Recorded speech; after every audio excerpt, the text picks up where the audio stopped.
കോഴിക്കോട് നിന്ന് ചേതനാണ് നമ്മളുടെ കൂടെ ചേരുന്നത്. ചേതൻ കോഴിക്കോട് കാരപ്പറമ്പിലാണ് ഉള്ളത്. ബാക്കി വിശേഷങ്ങളൊക്കെ ചേതൻ പറയട്ടെ. ചേതനെ കാണാം. ചേതൻ അങ്ങനെ കോഴിക്കോട് ഗംഭീരമായിട്ടുണ്ടല്ലോ. ചേതൻ അത്തപ്പൂക്കളത്തിനോടൊപ്പം നിൽക്കുകയാണ്. ചേതൻ ഇരുന്നത് നന്നായി കേട്ടോ, ഇല്ലെങ്കിൽ ഒരു 6 അടി പൊക്കത്തിൽ അങ്ങനെ നിന്നാലുണ്ടല്ലോ ഫ്രെയിം ബാലൻസ് ചെയ്യാൻ ക്യാമറമാൻ നന്നായിട്ട് കഷ്ടപ്പെട്ടു. ഇരുത്തി ഇല്ലാതാക്കാണ് എന്നാണോ വിചാരിക്കുന്നത്? അവിടെ എന്താ പൂക്കളം ഇടാണോ? ഒന്നൊന്ന് സഹായിച്ചൂടെ? ഇങ്ങനെ മൈക്കൊക്കെ പിടിച്ച് ശരത്ത് പറഞ്ഞ പോലെ ക്യാമറമാനും എന്നോട് പ്രത്യേകം പറഞ്ഞു അവിടെ ഇരിക്കുന്നത് നല്ലതൊരു. അതെ അതെ, ബാക്ക്ഗ്രൗണ്ട് ശരത്ത് പറഞ്ഞ അവസാനം ഒന്ന് എഴുന്നേറ്റ് നിൽക്കണേ ഇരുന്ന് പ്രേക്ഷകർക്ക് വേണ്ടിട്ടാ. ഇപ്പോഴാണ് എനിക്കത് മനസ്സിലായത്. ഒരു പൊതുവായ വികാരമാണത്. അപ്പൊ എല്ലാവർക്കും ആദ്യം തന്നെ നമ്മുടെ തിരുവോണ ദിന, അതെ, ശരത്തിനും സിന്ധൂരിക്കും ഒപ്പം തന്നെ എല്ലാവർക്കും, മലയാളികളെ എല്ലാവർക്കും തിരുവോണ ആശംസകൾ നമ്മൾ ആദ്യം തന്നെ പറയുകയാണ്. ഇതാ ഇവിടെ മലബാറിലെ ഞങ്ങളൊരു വീട്ടിലാണുള്ളത്, കോഴിക്കോട് കാരാപ്പറമ്പിലൊരു വീട്ടിലാണുള്ളത്. അവിടെ തിരുവോണ ദിനത്തിന് അതിൻ്റെ ആഘോഷങ്ങളൊക്കെ തുടങ്ങിയിരിക്കുകയാണ്. പൂക്കളമിടുന്ന ദൃശ്യമാണ് ഇപ്പോൾ നമ്മൾ കാണിക്കുന്നത്. ഇതുമായി ബന്ധപ്പെട്ട് പാട്ടൊക്കെ ഉണ്ട്, അത് ഇവർ പാടുന്നതായിരിക്കും. എന്തായാലും നമുക്ക് ഇവരെ ഓരോരുത്തരെയും പരിചയപ്പെട്ട് തന്നെ പോകാം. ചേട്ടാ എന്താ പേര്? രത്നാകരൻ. ഈ ഓണമായി ബന്ധപ്പെട്ട് പറയുമ്പോൾ എന്തൊക്കെയാണ് മനസ്സിൽ വരുന്നത്? ഓണമായി മനസ്സിലാ ഇപ്പം പഴയതെന്ന് പറഞ്ഞാൽ ഈ പൂ പറിക്കുമ്പോൾ പഴയ പാട്ടുകളൊക്കെ ഉണ്ട്, അതൊക്കെയാണ്. പിന്നെന്ന് പറഞ്ഞാൽ ഓണസദ്യ ഒക്കെ ഗംഭീരമായിട്ട് കൊണ്ടാടുക ഒക്കെയാണ്. പിന്നെ കുറച്ച് കഴിഞ്ഞാൽ പുറത്തൊക്കെ പോവുക. പുറത്ത് പോയി എല്ലാവരും കൂടെ സ്നേഹിതന്മാരൊക്കെ കൂടെ പിന്നെ കുടുംബ വീട്ടിലൊക്കെ പോയി അവിടെയുള്ള സദ്യ അങ്ങനെ അങ്ങോട്ടും ഇങ്ങോട്ടൊക്കെ എന്നാലും അടിപൊളിയായിട്ടുണ്ട്. നമുക്ക് അടുത്ത ചേച്ചിയോട്, ചേച്ചിയുടെ പേരെന്താ? ശരണ്യ. ഓണമായിട്ട് ബന്ധപ്പെട്ട് ഇന്ന് എന്തൊക്കെയാണ് പ്ലാനുകൾ? ഇന്ന് പൂവിടണം, അമ്പലത്തിൽ പോവാണ്ട്, അത് കഴിഞ്ഞ് വന്ന് സദ്യ.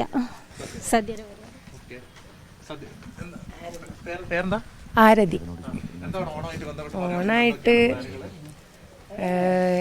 എല്ലാവരും ഒത്തുകൂടുന്നൊരു സമയമാണിത് ഞങ്ങൾക്ക്. കാരണം പണ്ടത്തെ ഓണം, ഞങ്ങളെ ചെറുപ്പകാലത്തിലുള്ള ഓണം വെച്ചാൽ എല്ലാവരും, എല്ലാ മക്കളും എല്ലാവരും പൂ പറിക്കുക. ഇപ്പം പൂ പറിക്കാനൊന്നും പോകുന്നില്ല. പൂ പറിക്കാനും ഒക്കെ പോയി പുതിയ ഡ്രസ്സ് ഇട്ട് ഭയങ്കര സന്തോഷം. സദ്യ ഉണ്ടാവും ഉച്ചയ്ക്ക്. പിന്നെ പുറത്തു പോകുന്നൊരു ദിവസമാണെന്ന്. പണ്ടൊക്കെ എല്ലാവരും പുറത്തു വന്നൊക്കെയാണ്, പക്ഷെ പണ്ട് ഈ ദിവസങ്ങളാണ് ഞങ്ങൾ പുറത്തൊക്കെ അധികം പോകുന്നത്.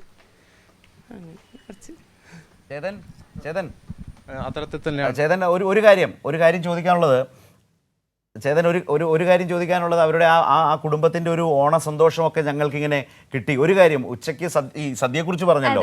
ഈ ഉത്തര മലബാറിലേക്കൊക്കെ ചെല്ലുമ്പോൾ സദ്യക്ക് നോൺ വെജ് വളരെ നിർബന്ധമാണ്, തിരുവോണ സദ്യക്കും ഒക്കെ എന്ന് കേട്ടിട്ടുണ്ട്. അപ്പോൾ ആ മെനു അറിയാൻ താല്പര്യമുണ്ട്. കോഴിക്കോട് അങ്ങനെയാണോ അതോ അവിടുന്ന് അങ്ങോട്ട് മാറി കണ്ണൂര്, കാസർഗോഡ്? അതുകൂടി, അത് മാത്രം അറിഞ്ഞാൽ മതി, വേറെ ഒന്നും ഇനി പറയണ്ട. ഞങ്ങൾക്ക് ഇവിടെ വെജിറ്റേറിയൻ ആണ്, സദ്യയാണ്. അത് നമുക്ക് നേരിട്ട് കൊടുത്ത് അമ്മയോട് തന്നെ ചോദിക്കാം. അതെ നമ്മുടെ സാധാരണ മലബാർ ഭാഗങ്ങളിലൊക്കെ ഓണമായിക്കോട്ടെ വിഷു ആയിക്കോട്ടെ നോൺ വെജ് നിർബന്ധമാണ്. സദ്യക്ക് നോൺ വെജ് ഒക്കെ ഒന്ന് നിർബന്ധമാണ്. വല്ല ഇറച്ചിയോ വല്ല ബീഫ് വിഭവോ എന്തെങ്കിലുമൊക്കെ ഓണത്തിനുണ്ടാവും. നമുക്കത് ഇവിടുത്തെ അമ്മയോട് ചോദിക്കാം. പക്ഷെ ചില അപൂർവ വീട്ടുകളൊക്കെ ഇന്ന് സസ്യാഹാരം മാത്രമായിരിക്കും ഉണ്ടാവും. നമുക്ക് അമ്മയോട് ചോദിക്കാം. അമ്മ എന്തൊക്കെ ആയോ കുക്കിങ്ങിന്റെ ഇന്നത്തെ? ഇല്ല, തുടങ്ങാൻ പോകുന്നേ ഉള്ളൂ. രാവിലത്തെ ചായ മാത്രമായിട്ടുള്ളൂ. എന്തൊക്കെ വിഭവങ്ങളാണ് ഇന്ന്? അവിയല്, പച്ചടി, പുളി, സാമ്പാർ, രസമുണ്ടാവും, പായസം. നോൺ വെജ് ഉണ്ടാവും? നോൺ ഞങ്ങൾ ഉപയോഗിക്കാറില്ല. ഇന്നത്തെ ദിവസം വെജ് മാത്രമാണ്. ഇന്നലത്തെ 9 ദിവസവും ഉപയോഗിക്കും. തിരുവോണമായതുകൊണ്ട് ഓണത്തിന് നോൺ ഉപയോഗിക്കാറില്ല. അതെ ശരത്ത, ഇന്ന് അതാണ് ഇതിൻ്റെ ഒരു പ്രത്യേകത. മലബാറിലെ ഒരു 99% വീടുകളിൽ ഇന്ന് നോൺ വെജ് വിഭവങ്ങളൊക്കെ ഉണ്ടെങ്കിലും ചില വീടുകളിൽ അവരത് നോൺ വെജ് ഉപയോഗിക്കില്ല. അങ്ങനെ ഒരു വീട്ടിലാണ് നമ്മളിപ്പോൾ നിൽക്കുന്നത്. അവസാനമായി എല്ലാവർക്കും അതെ താല്പര്യവുമാണ്. അതെ അങ്ങനെ ഒരു വ്യത്യാസം ഉണ്ട് എന്നുള്ളത് മാത്രമാണ്. ഇപ്പോൾ ചേതൻ അത് നേരത്തെ സൂചിപ്പിച്ചല്ലോ. കാരണം വടക്കേ മലബാറിലോട്ടൊക്കെ ചെല്ലുമ്പോൾ അവിടെയൊക്കെ അല്ലേ ചേതൻ, പലയിടങ്ങളിലും പലതാണ്. എന്നാൽ മിക്കയിടങ്ങളിലും നോൺ വെജ് ഒരു നിർബന്ധമാണെങ്കിലും ചില വീടുകൾ തിരുവോണത്തിന് നോൺ വെജ് എടുക്കാറില്ല. തീർച്ചയായും. അതെ, അതെ അതെ, ചില വീട്ടിലൊക്കെ ബിരിയാണി ആയിരിക്കും. ഞങ്ങളുടെ വീട്ടിലൊക്കെ ഇന്ന് ബിരിയാണിയാണ് ഉച്ചക്ക്. ശരി, ഉച്ചക്ക് ഞങ്ങൾ ബിരിയാണി കഴിക്കും. ഈ ഡ്യൂട്ടി കഴിഞ്ഞ് നേരെ വീട്ടിൽ ചെല്ലുന്നു, ഒരു ബിരിയാണി കഴിക്കുന്നു. ഇതാണ് ഇന്നത്തെ അജണ്ട. അത് പറയുമ്പോൾ ചേതന്റെ മുഖത്തെ ചിരി കണ്ടു. ശരി, എന്നാലും ശരത്ത് ഒരു പാട്ട് പാടി നമുക്കൊന്ന് അവസാനിപ്പിക്കാം അല്ലേ? ഇവരെ കൊണ്ട് വേഗത്തിൽ പാട്ട് വേഗത്തിൽ പാടാൻ പറ്റില്ലല്ലോ. ശരത്ത് ഒരു പാട്ട് പാടിയിട്ട് ഒരു പാട്ട് പാടി നമുക്ക് ഇതൊന്ന് അവസാനിപ്പിക്കാം അല്ലേ? 4 വരി. ഓക്കെ, ഒരു പാട്ട് പാടോ? എന്ത് പാട്ട്? മുമ്പ് പാടിയ പാട്ടല്ലേ ചേതൻ? ഒരു പാട്ട് പാടാമല്ലോ.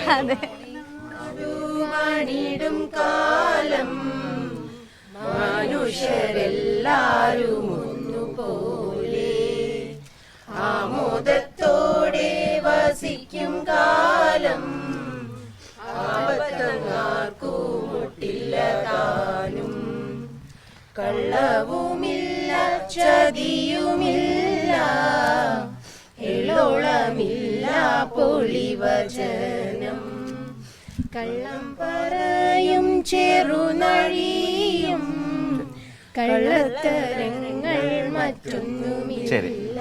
അതെ, ഏതായാലും എല്ലാവർക്കും ഒരിക്കൽ കൂടി ശരത്തേട്ടനും സിന്ദൂരിക്കും ഡെസ്കിലെ എല്ലാവർക്കും എല്ലാ മലയാളികൾക്കും തിരുവോണ ആശംസകൾ അറിയിക്കുകയാണ്.